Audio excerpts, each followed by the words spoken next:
So, you're dreaming of a gorgeous shrimp paradise like this, but you're worried you'll mess it up. Honestly, most beginners do. They get caught up in the wrong things, which leads to unstable tanks and shrimp that just don't make it. But what if I told you the secret to a booming colony is actually way simpler than you might think? In this video, I'm going to show you step by step how to set up a beautiful shrimp paradise. We'll use a gentle sponge filter with the right minerals to create a world where your cherry shrimp won't just survive, they will flourish. This isn't about complicated gear or spending a ton of money. It's about understanding what shrimp actually need to feel safe, molt successfully, and breed like crazy. By the end of this, you'll have the confidence and the blueprint to build a stable, beautiful, and low-maintenance paradise for your shrimp. First things first. Let's talk about the tank. This is probably the most important decision you'll make. You might see those tiny, perfect-looking shrimp bowls online, but trust me, for your first go, start with a larger aquarium than you might think. The biggest rookie mistake is starting too small. Water parameters, things like temperature and pH, can swing a lot more easily in a smaller volume of water. Shrimp are super sensitive to sudden changes, and a bigger tank gives you a safety buffer. Think of it like giving your shrimp a stable country to live in, not a chaotic city apartment. The stability is the cornerstone of your shrimp paradise. Once you've got your tank, find a level sturdy spot for it away from direct sunlight. Sunlight can mess with the temperature and cause a gnarly algae outbreak. You don't want your shrimp tank in the sun. Direct sun will cause all kinds of problems, trust me. I know. With your tank in place, it's time to lay the foundation, the substrate. For neocaridina shrimp, like our cherry shrimp, I suggest going with an inert substrate, just like regular plain sand or gravel. I find that the nutrient substrates, they can be good for growing plants depending on your water and stuff. But for beginners, I think it's easier just to go with inert sand or gravel. Some of the stuff with minerals and nutrients in it can cause some problems if you're just starting out.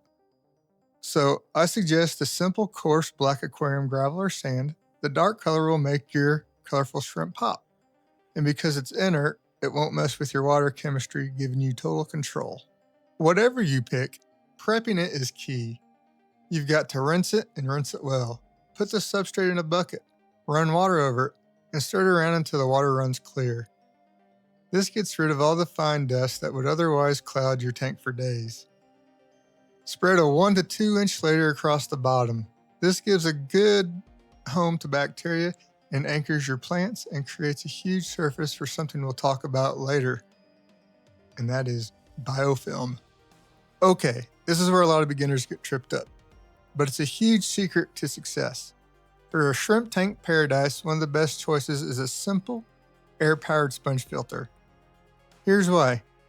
It's a hero for shrimp tanks. First, it's completely safe for baby shrimp. The powerful intake on a hang-on back or canister filter can be a death trap for shrimplets. They'll get sucked right in. A sponge filter has 0 moving parts for you to worry about. Now, you can also put sponges on the intakes of power filters. That's a little bit more advanced and takes a little bit of finagling to figure out. So that's how I do a lot of my tanks, but a lot of my tanks also are just air-powered sponge filters. Second, the flow is super gentle. Shrimp are not fans of being tossed around in a strong current. A sponge filter just creates a soft circulation that's perfect for them. Remember, shrimp are small and delicate creatures. And maybe most importantly, the big sponge filter becomes a 5-star all-you-can-eat buffet for your shrimp. It gets covered in beneficial bacteria and a slimy layer of biofilm, which is going to end up being the main food source for shrimp. They'll graze on it 24/7. If you absolutely have to use another type of filter, just make sure you cover the intake with a pre-filter like we talked about earlier. Make sure you don't want those baby shrimp getting sucked in. Now, the fun part. Designing the world inside your tank. For shrimp, this is all about function and beauty. The main goal, you may ask? Maximize surface area and create plenty of hiding spots. Start with hardscape like driftwood, challowood, or some porous rocks. These things provide a ton of surface area for that all-important biofilm to grow on. Driftwood also releases tannins, which can give your water a slight tea color, and many shrimp keepers believe these are good for shrimp health. Arrange everything to create little caves and crevices. These hideouts are crucial for when shrimp molt, as they're soft and vulnerable and need a safe place to hide. Next up, live plants. Plants are basically a cheat code for a successful shrimp tank.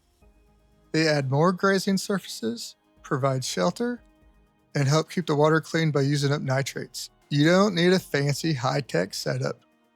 Easy low-light plants are perfect. An amazing choice for any shrimp tank is moss. Java moss, Christmas moss, Taiwan moss, Pilo moss is what I use. They're all fantastic. They're like a jungle gym and a buffet all in one, and they provide dense cover for baby shrimp. Other great easy plants are Anubias and Java fern, which you can attach right to your hardscape. Floating plants with long roots like red root floaters or Salvinia are also a huge hit, but that's personal preference. I personally don't like floating plants that much, but if you do, go all out. If you're finding this guide helpful and you're getting pumped to start your own shrimp paradise, do me a solid and hit that subscribe button. It tells me you want more videos like this and you won't miss any future shrimp keeping secrets. Now this part gets a little technical, but it's what turns a basic tank into a true paradise. It's all about water chemistry. First off, any tap water you use will probably need to be treated with a water conditioner to get rid of chlorine and chloramines, which are toxic to shrimp. Now, not everyone is going to have success with their tap water. So, if you've used tap water and haven't had success before, the following may be one of the reasons why. But usually, in most cases, cherry shrimp Neocaridina can adapt to most water conditions. So if you think your tap water is not suitable for keeping shrimp, here are two parameters that you really need to understand if you're going to go to the course of making your own water or making your water perfect to a T. GH is zero hardness. It measures the calcium and magnesium in the water. This is vital because shrimp need these minerals to build their shells and molt properly. A failed molt is a common issue for shrimp, often linked to incorrect mineral levels or unstable water. KH is carbonate hardness. This measures your water's ability to keep the pH stable. So when it comes to Neocaridina shrimp, for GH, your perfect target is 6 to 8 DGH, and a KH of about 3 to 6 DKH. A stable pH anywhere between 6.5 and even a little bit over 8 is fine. Now, with all that being said, stability is always the paramount key thing here.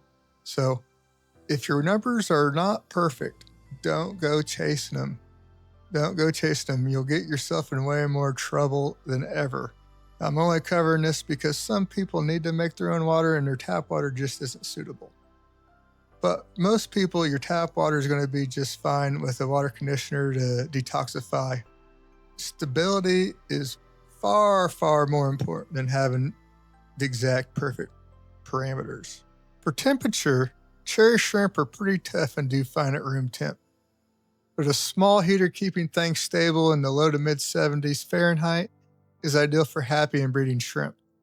While a heater is almost never, ever necessary, if you do use a heater, I suggest using a heat controller in conjunction with your heater. This will ensure that your heater does not malfunction by sticking on and cooking your new shrimp paradise.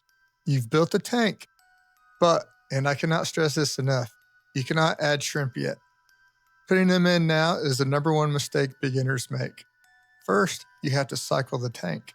Cycling is the process of growing beneficial bacteria in your filter that turn toxic ammonia from waste into nitrite for also toxic, and finally into much safer nitrate. To start, just set up the tank and filter and add a source of ammonia.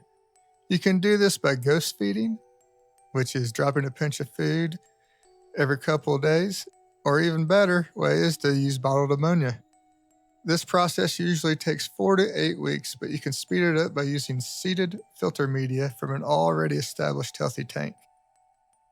You'll need a liquid test kit to track your progress. You'll know the cycle is done when your test shows 0 ammonia and 0 nitrite. You can also use a product like Stability that actually has the bacteria we need to cycle your tank. This can really speed things up dramatically. But I want you to go one step further. Don't just cycle your tank. Let it mature. This is the real secret. After the cycle finishes, let the tank run for another 2 to 4 weeks.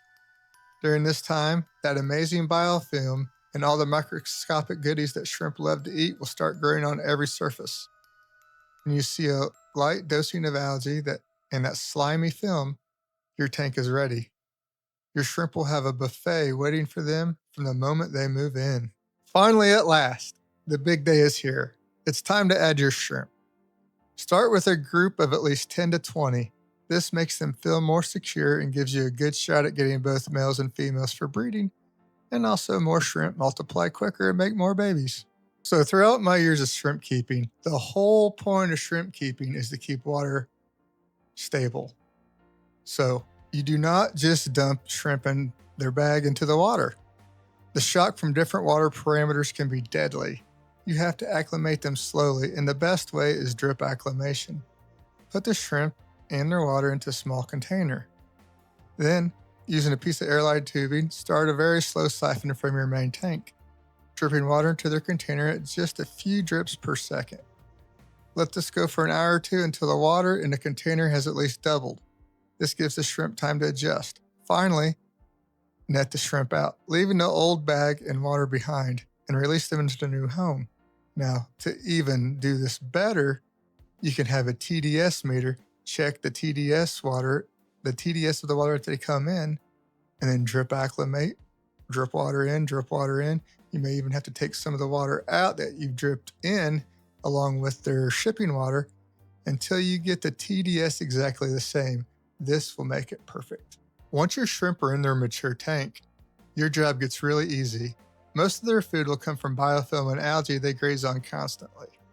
You can supplement their diet a couple times a week with a high quality shrimp food, blanched veggies like zucchini or spinach, or an algae wafer. A common mistake is overfeeding. It's a very common mistake. Only give them what they can finish in a few hours and remove any leftovers to keep the water clean. Now, if you're trying to breed a lot of shrimp, you can feed a little bit more, but that makes things difficult. If you're just starting out, keep feeding to a bare minimum. It'll reduce the risk for things going wrong dramatically. Just feed a little bit. They don't need a lot. Now, depending on how much you feed and how many shrimp you have, maintenance is usually going to be pretty minimal. A small 10 to 20% water change every week or two will keep the nitrates down and replenish minerals. Just remember to treat the new water. Bring it to the same temperature, and if you're adding minerals, make sure your GH and KH matches. This is paramount. When your sponge filter looks dirty, don't rinse it under tap water. You'll kill all the good bacteria. Instead, give it a gentle squeeze or two in the old tank water you just removed. This keeps the bacterial colony that runs your paradise healthy and stable. And there you have it. By focusing on the 3 pillars of shrimp success: a stable aquarium, a gentle sponge filter that's also a good food source, and the right water minerals for healthy molting, you've built more than just an aquarium. You've created a self-sustaining paradise. You've sidestepped the common beginner pitfalls and set the stage for a thriving shrimp colony that will reward you with tons of activity. And before you know it, tiny baby shrimp. It really is that simple when you focus on what they truly, really need. What color of cherry shrimp are you planning to get for your new shrimp paradise? Let me know in the comments below. And if this video helped you out, be sure to like and subscribe for more. Make sure to check out my website, markshellyaquatics.com. Happy shrimp keeping. Bye.